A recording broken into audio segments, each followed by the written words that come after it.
All right, so are you ready for this?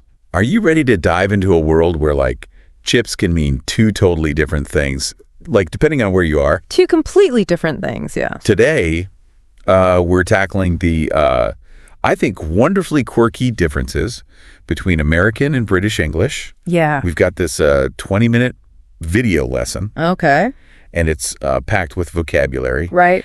And we're going to extract the most fascinating bits for you guys. Cool. So whether you're prepping for a trip across the pond or just love a good linguistic puzzle, Right. buckle up. What's so intriguing about these variations is that they're more than just different words. They're like windows into the history, the culture, and even the humor of each region. You know, I once ordered chips in London, thinking I was getting like a bag of Lay's for the train ride. Uh-huh. Let's just say I was quite surprised when a plate of fries landed in front of me. Yeah.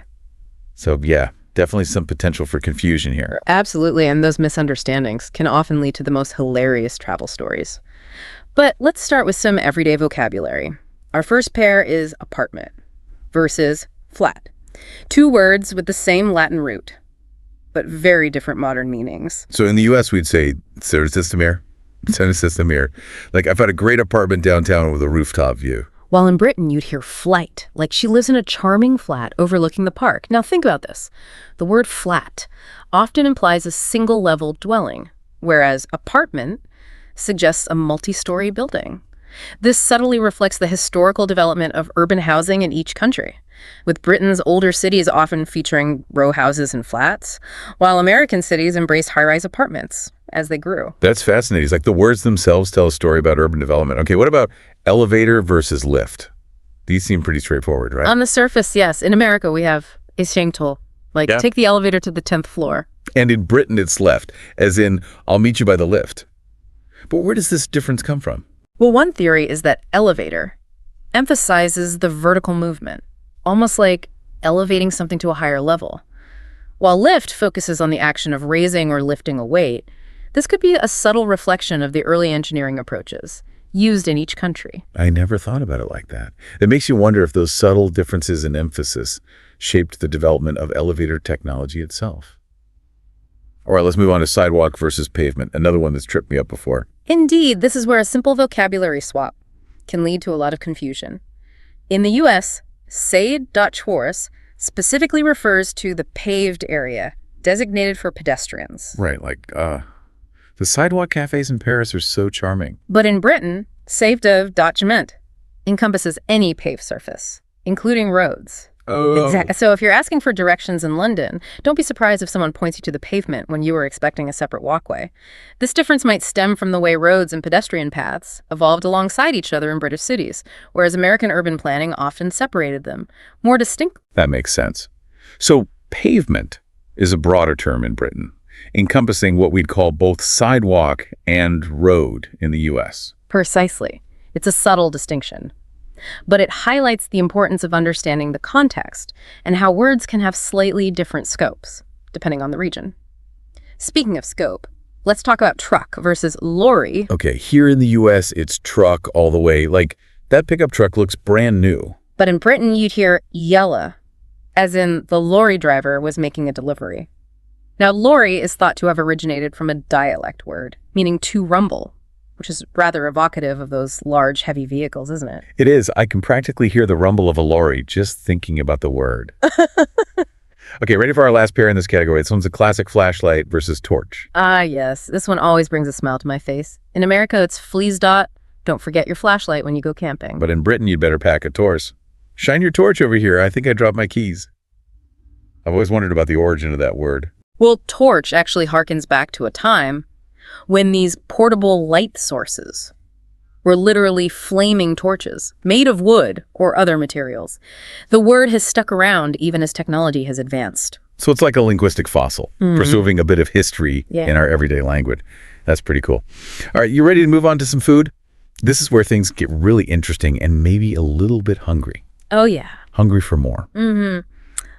Food. That's where these transatlantic linguistic differences can really spice things up, wouldn't you say? You're telling me. I'm already imagining the potential for culinary chaos. Let's start with the classic, cookies versus biscuits. In America, we love our sex. I baked a batch of chocolate chip cookies for the bake sale. But in Britain, you'd be offering sex with your afternoon tea. Would you like a biscuit with your cuppa? Merry day. Now, I know biscuit actually comes from Latin for twice cooked, which makes sense because biscuits are traditionally hard and dry. Precisely. And what's fascinating is how the meaning of biscuit narrowed over time in Britain, referring specifically to those crisp, often sweet baked goods we enjoy with tea, while in America, cookie retained a broader meaning encompassing a wider variety of sweet treats. So it's a great example of how words can evolve and specialize in different ways depending on the region. Okay, this next one is a personal favorite of mine, and it's a real brain twister: chips versus crisps. Ah, yes, the infamous chip conundrum. In America, chips are those salty, crunchy potato snacks we can't resist. Can you pass the bag of chips? But be warned, if you ask for chips in Britain, you'll be served a plate of crisps.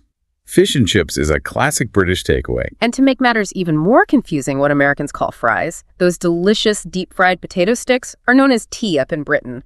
I'd like a burger with chips, please. Talk about a recipe for linguistic disaster. I can't tell you how many times I've witnessed confused tourists trying to figure out what kind of potato product they're actually ordering. It's a hilarious example of how two cultures can take the same basic ingredient, the humble potato, and create entirely different culinary traditions and vocabulary around it.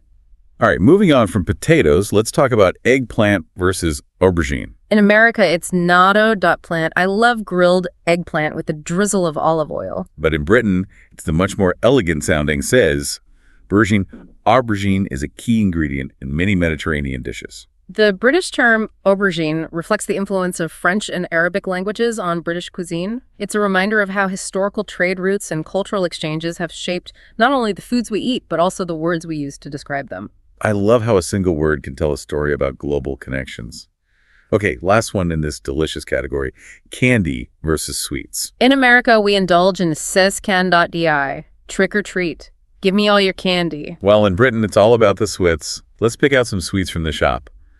It seems like a simple swap, but I wonder if it reflects a difference in how we categorize these sugary treats. That's an interesting point. Perhaps candy in America emphasizes the sugary, almost medicinal nature of these treats, while sweets in Britain focuses more on the pleasurable taste and association with special occasions. That's a great observation. Now, before we move on to travel and transportation, have you ever had a funny food-related misunderstanding while traveling? We'd love to hear about it in the comments. I'm sure our listeners have some fantastic stories to share, but for now, let's shift gears and explore how American and British English navigate the world of travel. All right, buckle up. We're about to embark on a linguistic road trip, and our first stop is the difference between vacation and holiday. In America, we dream of Zves. Hey, I can't wait for my summer vacation. I'm heading to the beach. But in Britain, you'd be planning a sell. Hey, Ben. We're going on holiday to Spain next month. Now, these words seem pretty interchangeable, right? On the surface, yes, but there might be a subtle difference in connotation. Holiday implies a special occasion or a period of celebration, often with religious or cultural significance, while vacation suggests a break from work or routine, a time to relax and escape. That's a nuanced distinction.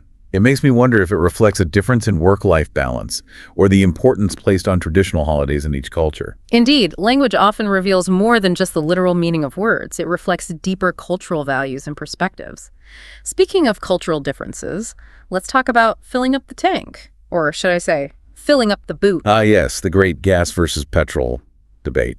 In America, we pump I's. I need to stop for gas. My tank is almost empty. While in Britain, you'd be searching for Chestad Earl. The petrol station is just off the motorway. This difference stems from the early days of automobiles when different types of fuel were used. So it's another linguistic fossil, reminding us of the evolution of technology and how those changes are reflected in our language. Okay, let's imagine we're navigating a busy city in America. We'd hop out on the A's of Beefy. The subway is the quickest way to get around New York City. But in Britain, you'd be taking the Secan Diodewend or the Tube if you're in London. Mind the gap, the underground can get crowded during rush hour. These terms reflect the different historical development of urban transit systems in each country. It's fascinating how these seemingly simple words for transportation actually hold a wealth of historical and technological context. All right, let's talk about packing our bags in America. We toss our luggage in the tusk. I loaded the suitcases in the trunk of the car. But in Britain, you'd be opening the bus and let me see if I can fit all the groceries in the boot. Now, boot might sound a bit strange for storing luggage, but it actually has a historical connection to carriages. Really? Tell me more. Well, in the days of horse-drawn carriages, the driver often sat on a separate compartment at the back called the boot. This space was also used to store luggage or supplies, so the term boot has carried over to modern vehicles even though the design has changed significantly. That's fascinating. It's like a linguistic time capsule, preserving a piece of transportation history in our everyday language. Okay, ready for our last travel term? Let's hit the open road and cruise on the yay for zest. The California freeways are notorious for traffic. While in Britain, you'd be speeding down the Heathrow.T.T freeway, the motorway network connects major cities across the country. These terms reflect the different classifications and regulations for highways in each country. It's interesting how even something as seemingly straightforward as a road can have different names and connotations depending on where you are. All right, ready for a quick wardrobe change? Our final category is clothing and daily items, and I have a feeling we'll uncover some more linguistic gems. All right, let's dive into this closet of words and see what surprises we find. We'll start with a wardrobe staple sweater versus jumper here in the U.S. We bundle up in a cozy sweat when the weather turns chilly. While in Britain you'd reach for a sab fin to keep warm, this difference likely emerged due to the various types of wool and knitting patterns used in early sweater designs. It makes me wonder if those early variations in knitting traditions influenced the development of distinct sweater styles in each country. Okay, next up is a word that's sure to bring back some memories for parents. Diaper versus nappy. In America, it's sab.pinor, time for a diaper change. But in Britain, you'd be reaching for zap. Don't forget to pack extra nappies for the baby. Nappy is thought to be a shortened form of the word napkin, which makes sense considering the historical use of cloth for diapers. It's amazing how language can preserve those little glimpses into the past. Absolutely. Speaking of past and present, let's talk about footwear in America. We love our comfies, mitts. I wear sneakers for everything from running errands to hitting the gym. While in Britain, you'd be sporting a pair of Patriots. Those trainers look perfect for a jog in the park. This difference likely reflects the growing focus on athletic training and the evolution of specialized footwear for different activities. So it's like trainers emphasizes the functional purpose of the shoes, while sneakers might have a more casual or everyday connotation. That's an interesting observation.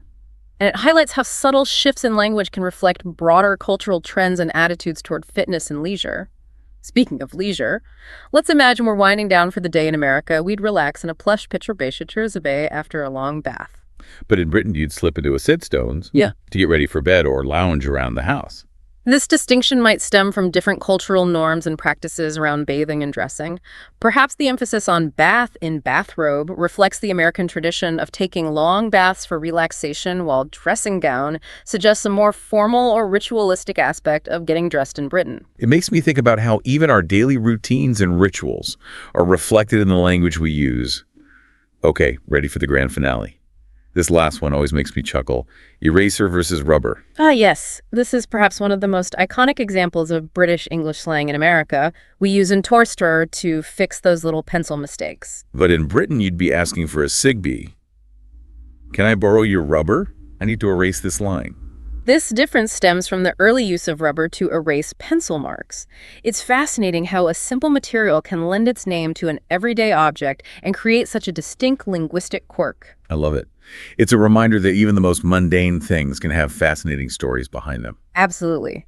And as we wrap up this deep dive into American and British English, I'm struck by how much these seemingly small vocabulary differences enrich our understanding of language and culture. It's been such a fun journey uncovering those linguistic gems and tracing their origins back through history, culture, and even technology. It reminds us that language is a living, breathing entity, constantly evolving and adapting to the world around us. So the next time you encounter a word that sounds unfamiliar or even strange, remember it likely has a fascinating story to tell. Exactly. And who knows, maybe you'll even discover a new favorite word or two along the way. Until next time, keep exploring the wonderful world of words.